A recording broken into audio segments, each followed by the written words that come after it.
오늘 말씀은 지난주에 이어서 용서에 관한 말씀을 여러분께 나누려고 합니다. 우리가 살아가는 이 세상이 상처투성이입니다. 아이들이 좋아하는 영화에 보면 어벤져스라는 영화가 있죠. 얼마나 그 복수를 좋아하는가. 그래서 되갚아주고 싶어요, 사람들은. 그래서 여러 가지 많은 영향을 받고 나면 받은 상처만큼 되갚고 싶은 그러한 인간의 타락한 본성이 있는 것 같아요. 그러나 여러분, 저는 지난주에 하나님이 그렇게 하신 것처럼 우리는 무한대로 용서해야 된다, 참 어려운 말씀이면 분명합니다. 여러분, 우리는 예수를 믿고 있지만은 또 믿음으로 용서하지만은 상처는 쉽게 사라지지 않죠.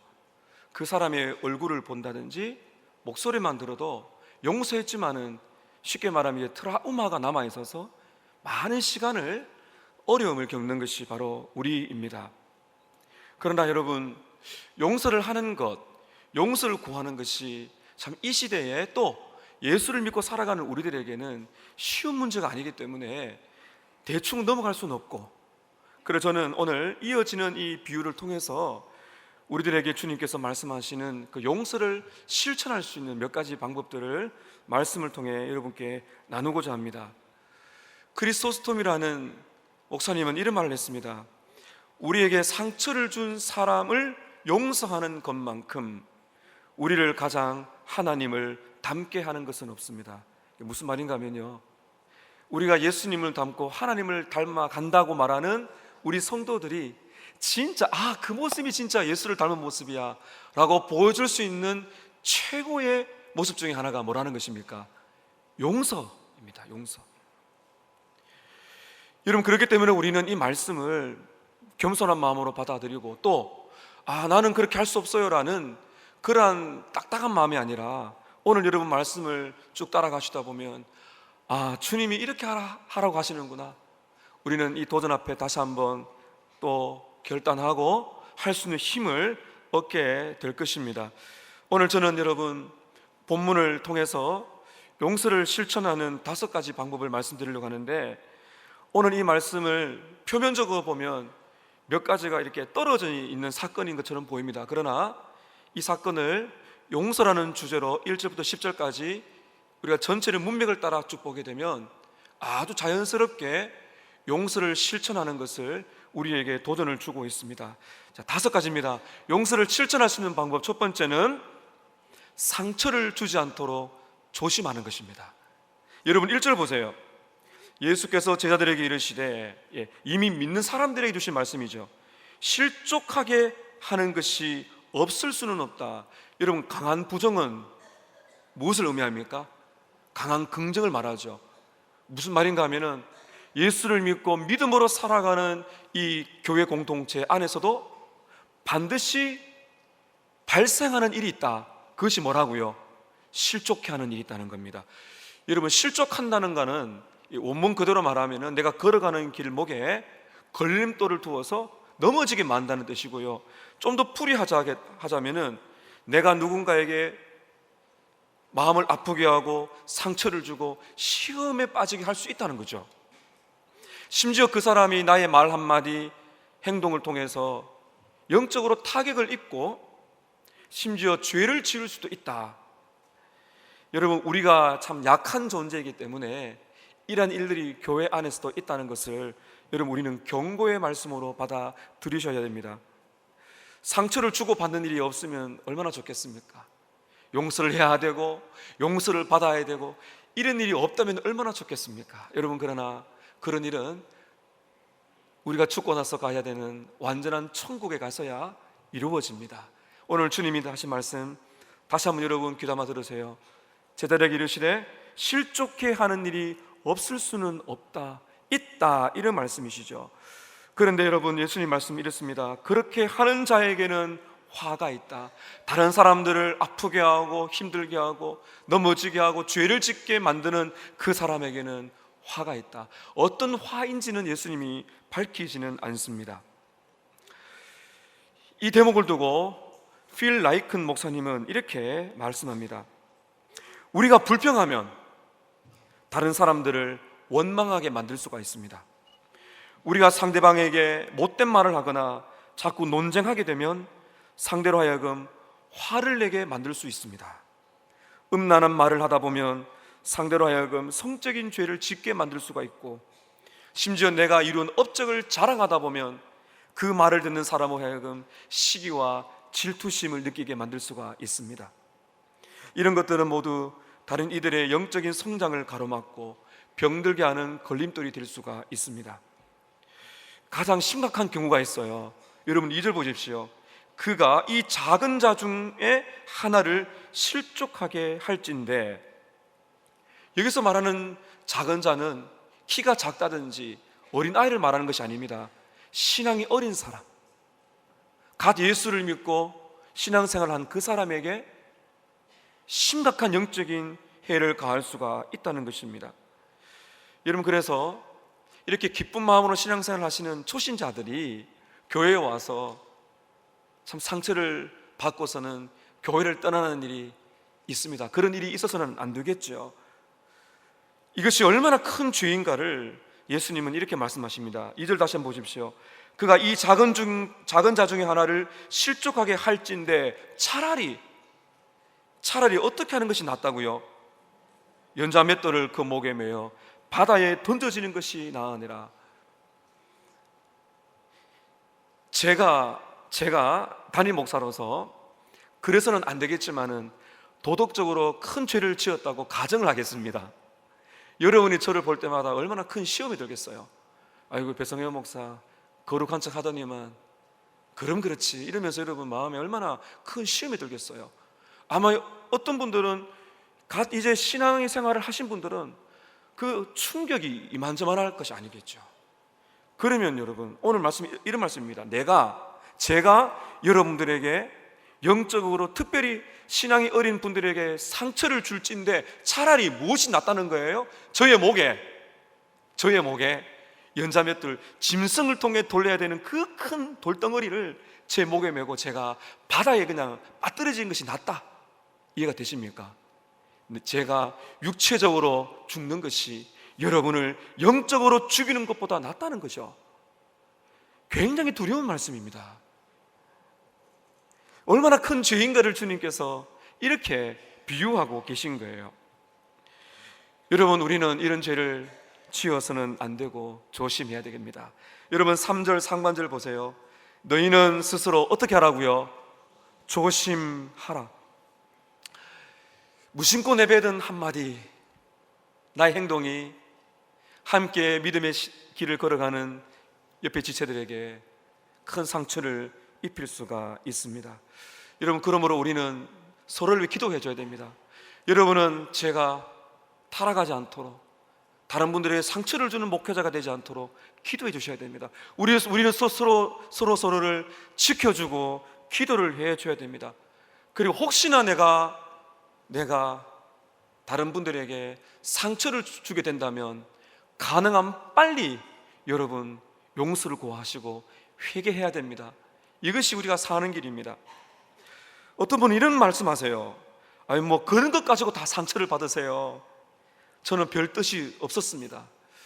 여러분, 내가 별 뜻이 없어서 한 말이라 할지라도 상대가 상처를 받게 되면 그것은 죄를 짓는 거거든요. 그래서 우리는 이렇게 말을 해야 됩니다. 저는 무심코 했지만은 당신을 힘들게 하고 당신을 아프게 하고 죄를 짓게 했군요. 제가 진심으로 용서를 구합니다. 이렇게 해야 됩니다. 여러분, 그래서 우리는 교회 생활을 하면서 친하다고 함부로 말을 한다든지 행동을 함부로 하게 되면 다칠 수가 있어요. 그리고 더불어 살아가는 우리 신앙생활을 하는 많은 분들이 오해를 할 수가 있습니다. 그러므로 우리는 우리의 삶의 모습, 언어를 조심해야 됩니다. 누구를 비방하게 되면 그 비방이 일파만파가 되어 그 영혼을 죽이게 되고 결국에는 신뢰성을 잃어버리는 이런 공동체가 깨어질 수 있기 때문에 여러분, 우리는 스스로 조심하고 다른 사람들을 넘어지게 할까? 늘 우리는 깨어서 돌아볼 필요가 있는 것입니다. 두 번째입니다. 용서를 실천하는 두 번째 방법. 자, 이 용어를 여러분 좀 기억하시기 위해서 저를 한번 따라해 주시겠습니까? 용서할 준비를 하라. 여러분, 과정입니다. 용서를 해야 되는데 용서할 준비하는 과정이 있어요. 자, 누군가가 여러분을 힘들게 했습니다. 여러분의 마음에 상처를 받았습니다. 여러분 어떻게 해야 됩니까? 이런 일이 우리 모두에게 있을 수가 있어요. 여러분이 상처를 받았어요. 누군가를 통해서. 가만히 있으면 안 돼요. 가만히 있으면 반드시 우리는 타락한 본성이 있기 때문에 욱 하는 성질이 나오고 분을 내게 된다든지 되갚아주고 싶은 마음이 오게 되래요. 그래서 여러분 다시 한번 3절을 보세요. 너희는 스스로 조심하라. 이 말씀은 이렇게도 적용할 수가 있는 것입니다. 조심해라. 되갚아 주려고 하는 그런 것들을 조심하고, 상처를 받고 마음을 닫아버리고 똑같이 복수하려는 생각이 들까 조심하라는 거예요. 그럼 여러분, 내가 상처를 받으면 어떻게 해야 됩니까? 누군가가 나에게 상처를 주면 어떻게 해야 됩니까? 여러분 다시 한번 3절 읽을까요? 너희는 스스로 조심하라. 만일 내 형제가 너희에게 죄를 범하거든 어떻게 하라고요? 경고하라. 여러분, 우리는 경고란 이 단어가 어감이 별로 좋지 않습니다. 이럴 때는 여러분께서 좀 여러 가지 이제 영어 성경이나 원문을 좀 보실 필요가 있는데, 이것은 꾸짖는다는 겁니다. 예를 들면 여러분의 자녀가 부모에게 굉장히 심한 말을 했습니다. 부모 입장에서 너무 큰 상처를 받았습니다. 우리 부모님들 자녀를 사랑하시는 마음으로 어떻게 하시겠습니까? 책망해야 되죠. 여기 말하는 책망이라는 것은 그 사람의 잘못을 알려준다는 겁니다. 우리 자녀들이 우리 부모들에게 심각한 죄를 범했을 때 덮어두게 되면 직무유기를 하는 것이죠. 불러서 얘야, 사랑하는 얘야, 아빠 엄마가 너 때문에, 네가 한 말 그 말 때문에 마음이 많이 상했어. 근데 그렇게 말하면 안 돼. 그렇게 말하는 것은 부모를 공경하는 것이 아니야. 이렇게 가르쳐야 되지 않겠습니까? 여러분 마찬가지입니다. 나를 어렵게 하고 나에게 상처를 주는 그 사람이 있어요. 만약 여러분들께서 상처를 받았는데 기도하면서 용서가 돼버리면 괜찮습니다. 그러나 많은 경우는 그렇게 쉽게 바로 용서가 되지 않습니다. 사람이기 때문입니다. 그래서 준비를 하는 것입니다. 용서할 준비를 한다는 것이 무엇인가 하면은 그 사람을 찾아가는 겁니다. 기회를 주는 겁니다. 그 사람이 나에게 잘못을 한 것을 말을 해주는 것입니다. 정죄하는 것이 아니라 무엇을 목표로요? 회개와 용서를 통하여 회복을 목표로 그 사람을 찾아가 말을 하는 것입니다. 여러분, 대부분요, 자기가 무슨 일을 했는지, 무슨 말을 했는지, 내가 상처를 주었는지 모를 때가 참 많습니다. 여러분, 그렇죠? 덮어놓고 용서한다는 것은 비성경적인 것이에요. 용서할 준비한다는 것은 과정을 말하는 것입니다. 내가 무슨 잘못을 했는지 알아야 되죠. 내가 왜 상처를 받았는지 찾아가서 사랑하는 마음으로 대화를 함으로써, 사랑하는 마음으로 책망하고 사랑하는 마음으로 잘못을 말해줌으로써 우리는 회개와 회복을 경험할 수가 있는 거예요. 어떤 분들은 이런 말씀하세요. 목사님, 아니 그분이 제게 뭐 잘못했다고 용서를 구한다든지 최소한 알아야지 제가 무슨 사과를 받든지 용서해 주죠. 여러분, 한번 질문을 드려보겠습니다. 회개가 없으면 용서가 있을까요, 없을까요? 애매하십니까? 여러분들이 하나님께 회개하지 않으면 용서가 있을까요, 없을까요? 없습니다. 용서가 목적을 이루기 위해, 용서라는 것이 성취가 되려면 반드시 무엇이 따라와야 돼요? 용서를 구해야 됩니다. 우리가 오늘도 죄를 지어서 왔습니다, 하나님께.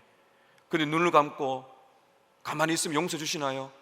우리는 믿음으로 십자가 앞에서 주님, 저의 죄를 용서를 구합니다, 회개합니다. 그 순간에 용서의 은혜를 경험하게 되는 것이죠. 여러분, 회개가 없이는 용서가 없습니다. 그러나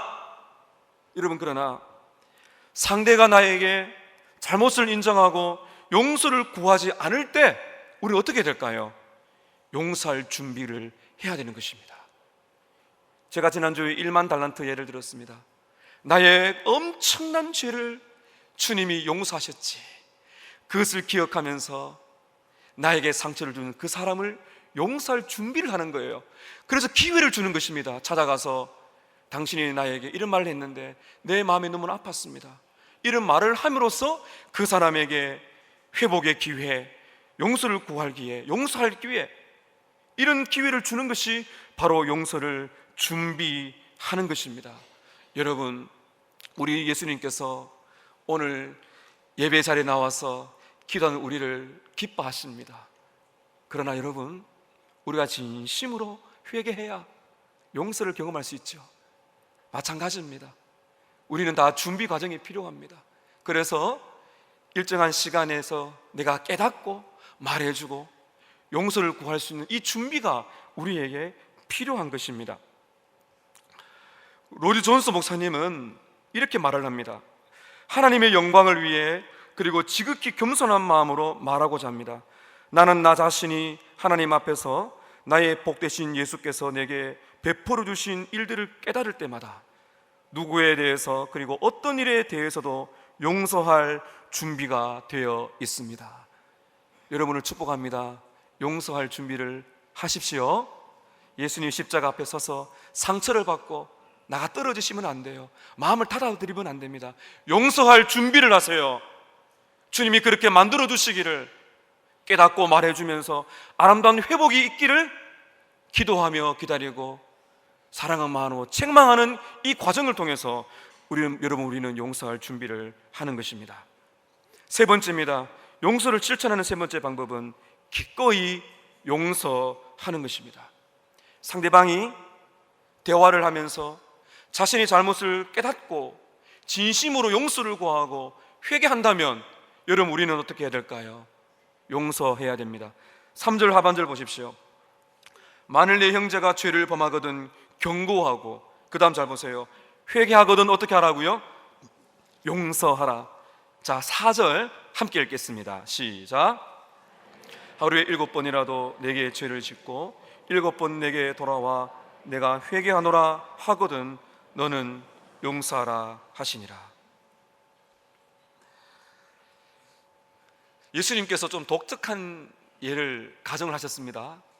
하루에 어떤 사람이 여러분에게 7번이나 죄를 지었어요. 근데 그 사람이 7번이나 찾아와서 회개합니다. 용서를 구원했을 때 어떻게 하란 말입니까? 용서를 하라는 것입니다. 성경에서 7이라는 것은 어떤 의미라고요? 완선 숫자입니다. 하루에 그 사람이 나에게 죄를 짓고 또 회개하고 그런 일들이 반복된다 할지라도 회개한다면 용서하라. 여러분, 여기서 우리는 참 답답한 어떤 질문을 할 수밖에 없습니다. 이것은 무제한의 용서를 하라는 것인데, 여러분, 이런 질문 안 되십니까? 아니 어떻게 사람이 하루에 7번 죄를 짓고 7번 와서 용서를 구할 수 있는가? 이런 질문할 수 있죠. 진짜 그 회개가 진심일까? 아이를 키우시는 부모님들 그런 경험하셨지 않습니까? 아이가 죄를 지었어요. 잘못을 했습니다. 그 부모님이 말합니다. 그 아이가 아빠 엄마 죄송해요. 또 돌아서 또 그 죄를 지어요. 이게 3번 4번 반복되면 부모의 마음에는 어떤 생각이 들어요? 용서해 줘야 되나 말아야 되나? 왜 그렇습니까? 얘가 진짜 회개한 게 맞나? 사랑하는 성도 여러분, 하루에도 수없이 죄를 짓고 돌아와서 또 회개한다면 주님은 어떻게 하라고 하십니까? 용서하라. 근데 여러분, 우리는 질문합니다. 주님, 그 사람이 진짜 진심으로 용서를 구하는 것일까요? 레온 모리스라는 학자는 이렇게 말합니다. 그것은 하나님의 소관입니다. 그분의 진심은 하나님이 알고 계십니다. 하나님이 알아서 할 것이니까 당신은 용서하십시오. 진심일까 아닐까? 그 사람 마음을 알 수도 없고 마음을 보여줄 수도 없고. 여러분, 그렇지요. 그래서 우리는 진실을 따지기가 힘듭니다. 맡기시고 하나님께 맡기고 우리는 기꺼이 용서하는 참 용기 있는 결단이 우리에게 필요한 것입니다. 여러분, 이렇게 용서를 준비하는 것과 용서하는 것은 참 어려운 일이지만은 반드시 우리가 해야 되는 것입니다. 도널드 휘튼이라는 목사님은 이렇게 말합니다. 용서할 준비가 되어 있는 것과 실제로 용서를 베푸는 것은 다릅니다. 왜냐하면 용서란 것은 제가 앞서 말씀드렸지만은 회개가 없이는 성립이 되지 않기 때문입니다. 예수님이 십자가 위에서 아버지여 저들의 죄를 용서해 주십시오, 자기들이 하는 것을 알지 못합니다라고 기도했을 때 그것은 용서를 위한 기도였지 그냥 용서하신 것이 아니라는 것입니다. 죄를 지은 사람이 회개한다면, 믿고 회개한다면 그 기도처럼 하나님으로부터 용서를 받는 것입니다. 똑같습니다. 회개하지 아니하면 용서를 하는 준비를 하는 것입니다. 비로소 그 사람이 회개했을 때 우리는 당신을 용서합니다. 비로소 그때 여러분 용서가 완성이 된다고 할 수가 있는 것이죠. 여러분, 지난주에 제가 용서의 뜻이 뭐라 그랬습니까? forgive입니다. 근데 give가 뭡니까? 주는 것입니다. 그죠? 사랑을 흘려보내는 것입니다. 베푸는 것입니다. 그 사람을 자유롭게 만드는 것입니다. 근데 여러분, 우리에게 문제가 하나 있습니다. 여러분께서 어떤 사람으로부터 큰 상처를 받았어요. 그런데 여러분 진심으로 용서하고 싶고 용서합니다. 자, 그런데 여러분이 받은 상처가 기억에서 사라집니까? 어떠세요? 사라집니까? 남습니까? 솔직히 말씀하십시오. 사라집니까? 남습니까? 네, 대부분 남죠. 히브리서 10장 17절에 보면 하나님이 이렇게 말씀하십니다. 우리가 회개할 때 다시는 우리의 죄를 기억하지 않겠다. 히브리서 10장 17절 이렇게 말씀하셨습니다. 미가서 7장 10절에 보면 우리를 불쌍히 여기셔서 우리의 죄악을 발로 밟으시고 우리의 죄를 깊은 바다에 빠뜨리신다. 시편 103편 12절에는 동에서에서 먼 것처럼 우리의 죄가를 우리에게서 멀리 옮기신다. 이 말씀을 보게 되면 우리가 회개하면 주님은 우리의 죄를 기억하지 않으신대요. 멀리 보내신대요. 자, 여러분, 중요한 것이 있습니다. 하나님께서 우리의 죄를 기억지 않는다는 것은 망각한다는 것이 아닙니다. 우리 하나님께서는 전지 우리의 모든 것, 과거, 현재, 미래, 우리의 생각과 판단력과 모든 것을 꿰뚫어 보시는 전지하신 하나님이세요. 그러면 주님께서 우리의 죄를 기억하지 않는다는 것은 어떤 의미일까요? 우리가 진심으로 회개하면 다시는 과거의 죄를 덜추어내지 않는다는 것입니다. 더 이상 우리를 정죄하지 않는다는 것입니다. 그 문제를 가지고 우리를 괴롭히지 않는다는 것입니다.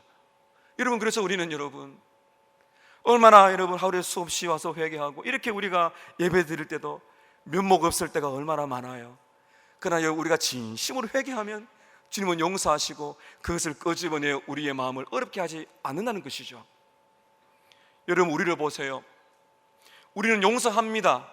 용서하려는 의지를 가집니다. 그러나 어떻습니까?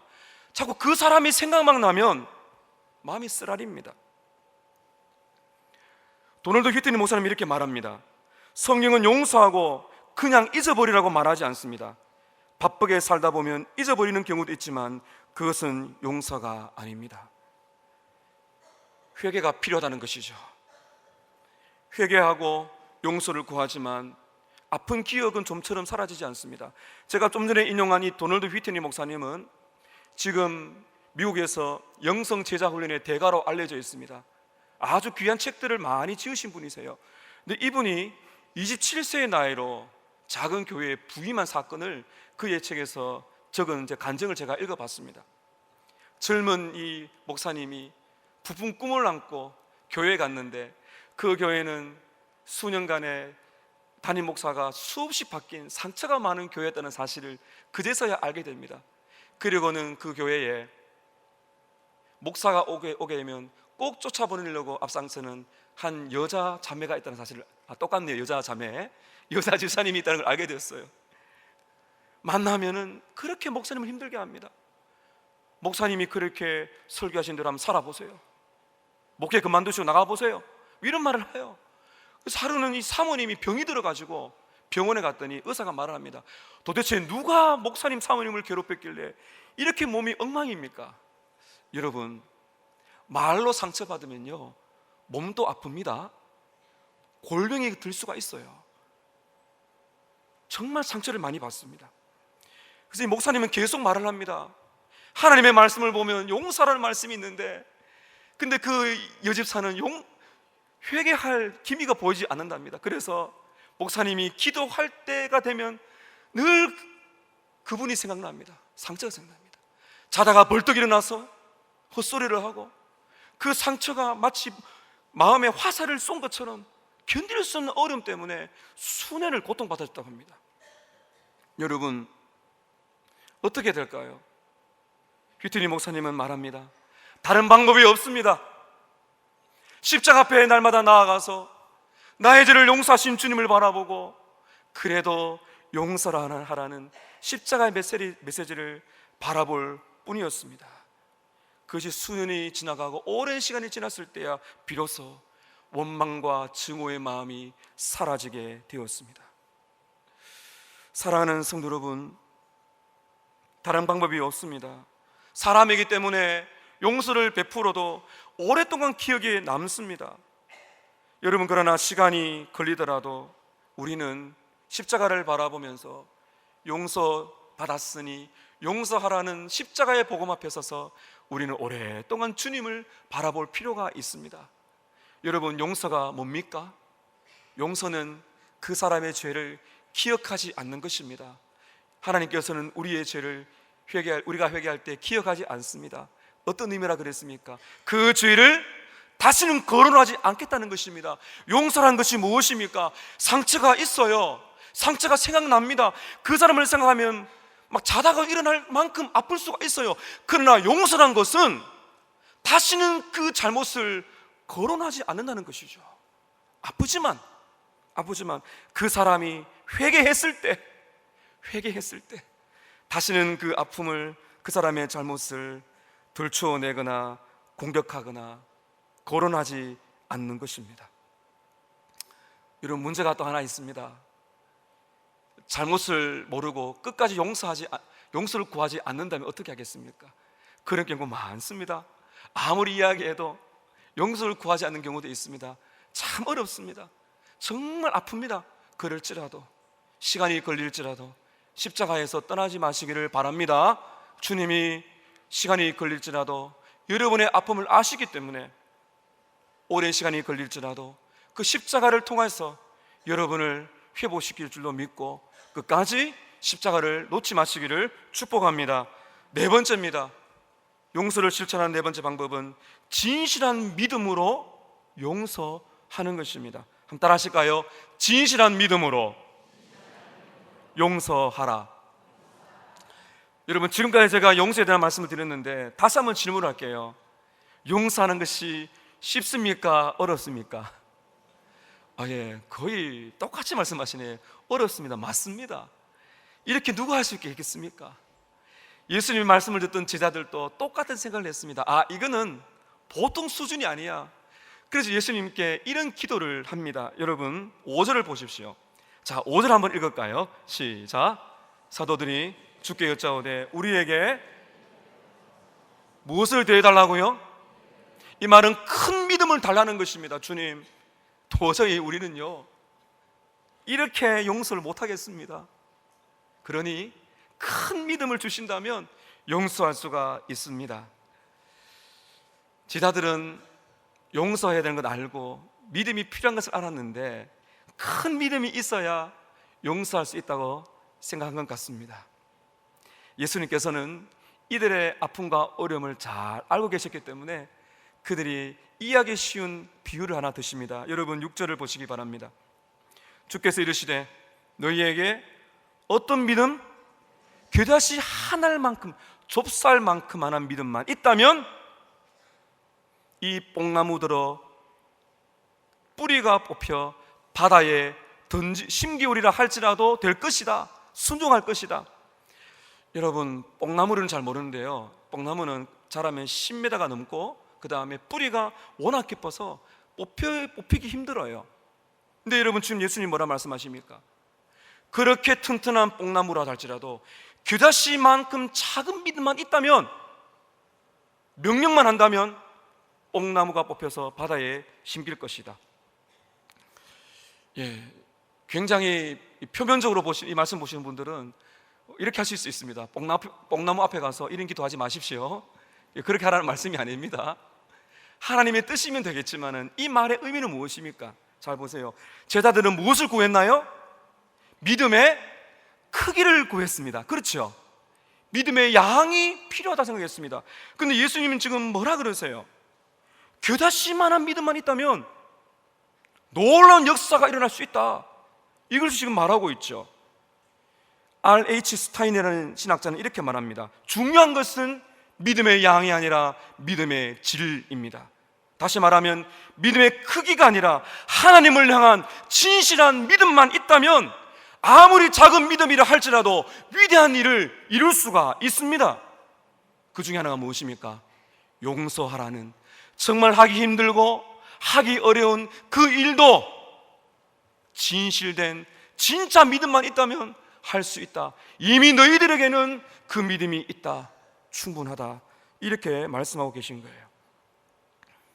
여러분, 제자들이 용서하기 위해서 예수님께, 예수님 더 큰 사랑을 주세요, 사랑을 좀 많이 주세요, 이렇게 해야 좀 문맥이 맞지 않겠습니까?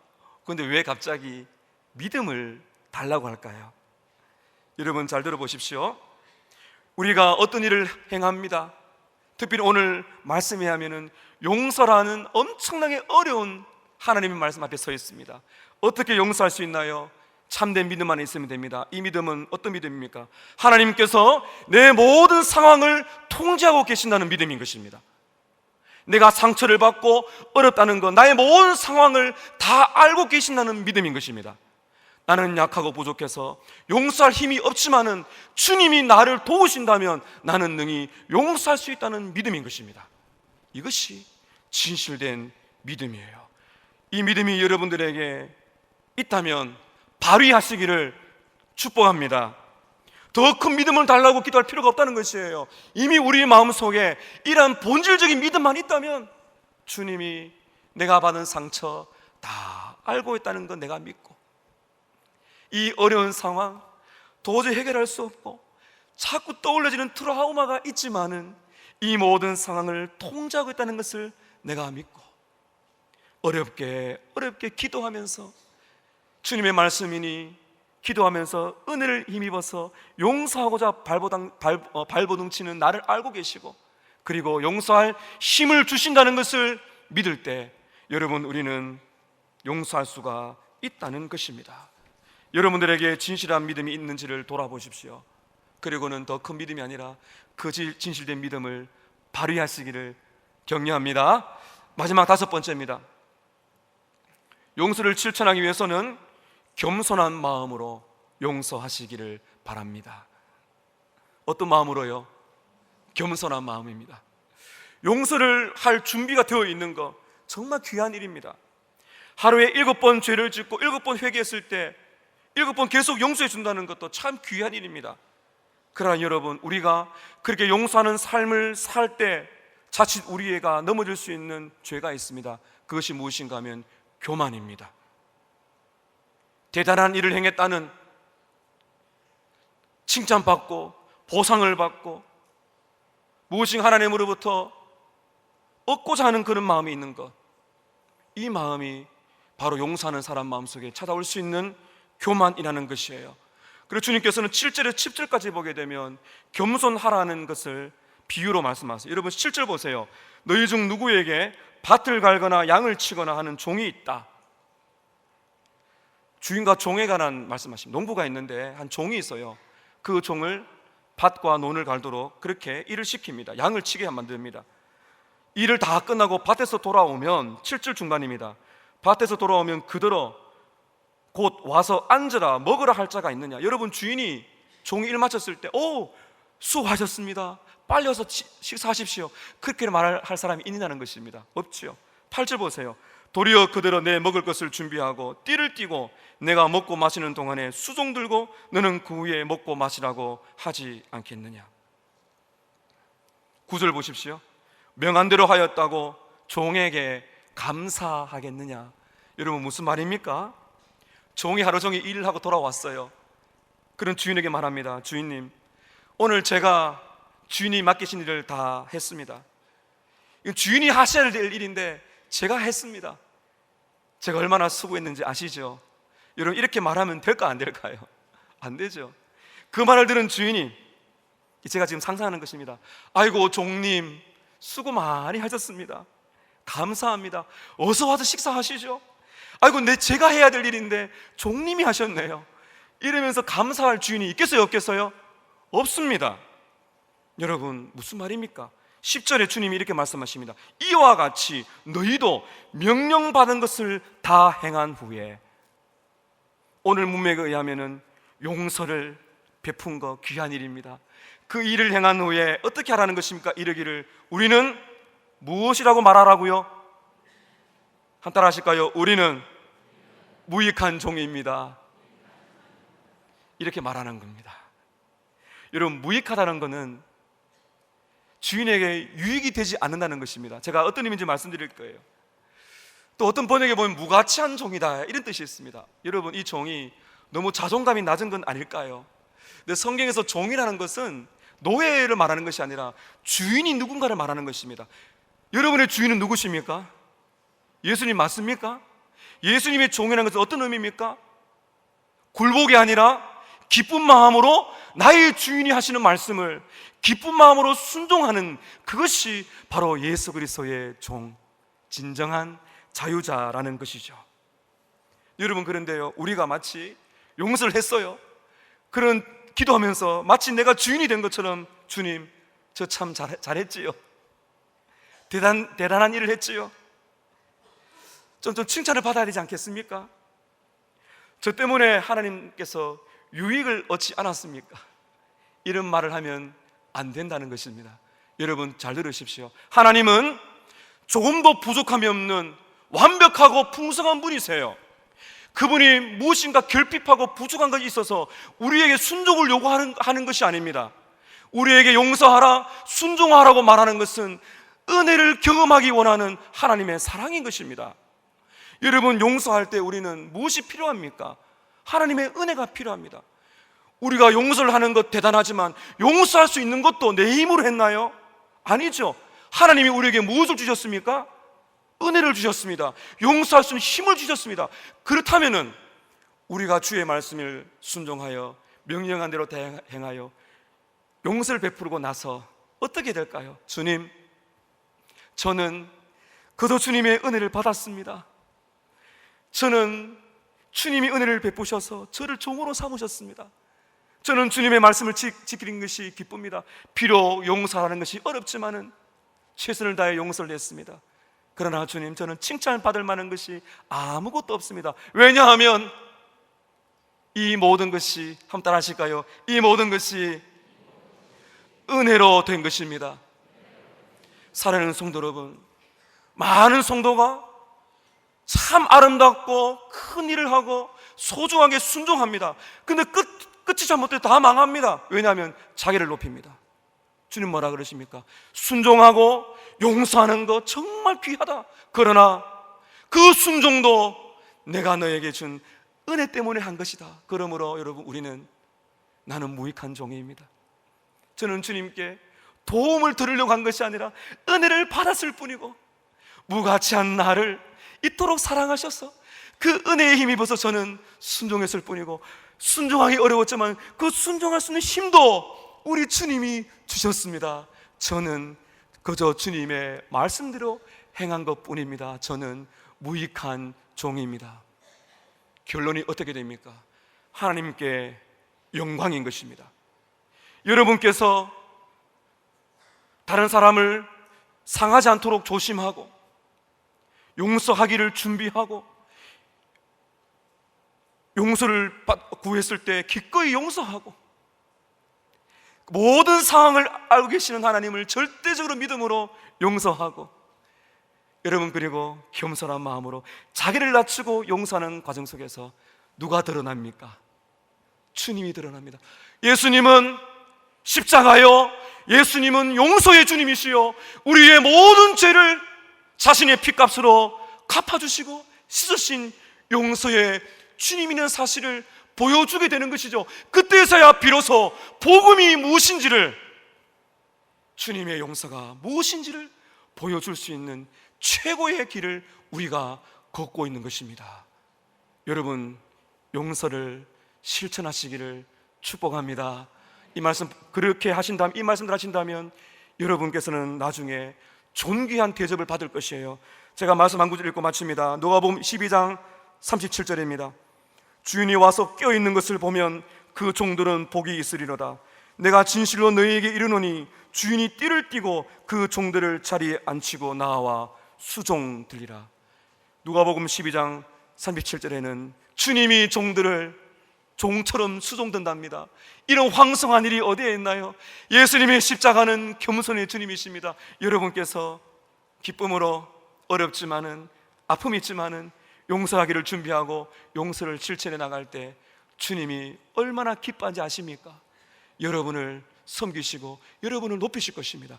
결국에는 주님이 우리를 통하여 높임을 받게 될 것입니다.